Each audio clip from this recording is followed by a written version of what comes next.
Jadi kalau kita simpulkan, ya di sini yang pertama adalah ownership kuncinya. Ini build equity ya. Ya ini orang kaya lakukan. Dua, yang dilakukan sama orang kaya adalah punya akses, koneksi, atau informasi. Dan yang ketiga, mereka adalah learning machine ya. Artinya apa learning machine? Mereka tuh belajar terus. Gue kadang kaget ya, gue ketemu konglomerat ya, walaupun dia udah punya perusahaan kedua terbesar di Indonesia gitu. Dia suka nanya gue, oh, menurut kamu Timothy gimana sih? Ya, kedepannya ini blockchain ini akan seperti apa? Gitu. Atau misalnya masa depan dari atensi bola mata ini yang biasa dijualin sama Google ini akan jadi seperti apa? Gitu.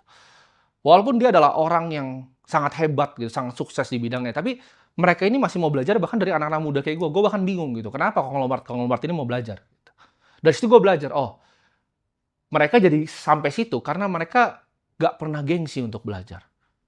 Sedangkan kalau orang-orang miskin, gue jelaskan seperti ini, ada yang masih ngeluh gitu. Padahal ini informasi nggak akan kalian ketemu dimanapun. Lu nggak akan ketemu, ya. Baik di YouTuber manapun, mau dari dalam negeri, kalian ke luar negeri, kalian nggak akan dikasih tahu. Karena kenapa? Yang mau berproses sambil kasih step by step-nya kayak tadi jelasin kayak gue beli exchange segala macam itu cuma akan gue.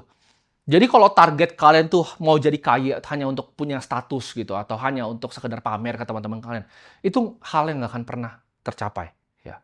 Karena orang kaya itu mereka senang, mereka mereka suka kata-kata kunci, mereka suka build, mereka suka membangun sesuatu. Gue di sini kalau mau pensiun udah bisa pensiun, tapi jawabannya kenapa? Ya, kenapa gue bikin seperti ini? Kenapa gue build ya sesimpel build media ini gitu, build channel ini? Karena gue bayangin betapa lucunya kalau Buffett waktu itu 25 tahun dia bikin. Jadi ketika dia melakukan kesalahan berinvestasi, ya, dia jelasin gitu loh. Oh dia dulu investasi begini, tesisnya begini kayak gue tadi. Apakah mungkin suatu saat exchange yang gue punya itu gagal? Mungkin sekali gitu kan. Bisnis selalu ada resikonya. Cuman gue akan dokumentasin dan menurut gue akan jadi lucu di masa depan gue. Oh dulu gue ngeliatnya seperti itu. Karena menurut gue di hidup ini nggak ada yang lebih penting. Ibaratnya dibanding lu bisa menikmati apa yang lu sedang kerjakan. Ya. Lu passionate di apa yang lu kerjakan. Ya. Lu bersyukur atas hal-hal kecil. Karena menurut gue itu hadiah terbaik dari Tuhan. Banyak orang hidup tuh cuman linglung aja. Dia nggak tahu bangun besok itu fungsi hidupnya untuk ngapain dia nggak tahu. Sedangkan gue semangat gitu. Gue pengen edukasi generasi muda. Gue pengen bikin portofolio investasi gue lebih efisien lagi. Gue pengen bangun bisnis-bisnis yang gue invest ini. Kalau cuma ngomong sekedar uang, gue udah selesai dari beberapa tahun lalu.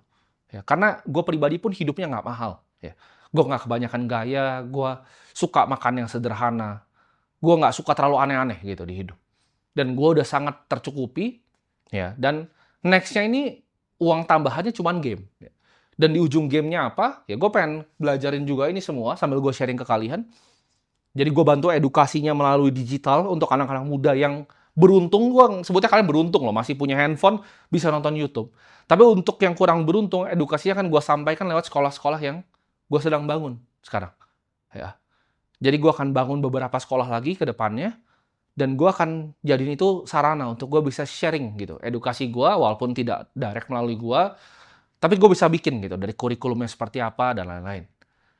Jadi itu yang sebenarnya gue kejar di hidup ini. Jadi ingat ya selalu kejar untuk punya ownership, ya cari lingkungan yang benar. Sama jadi learning machine, jangan jadi orang yang arogan. Jangan ngerasa lu orang paling pintar. Ya. Oh karena dia mungkin lu lihatnya masih muda, oh gue nggak mau dengerin dia. Karena begini-begini, oh gue nggak mau dengerin dia. Gampang skeptis dan lain-lain.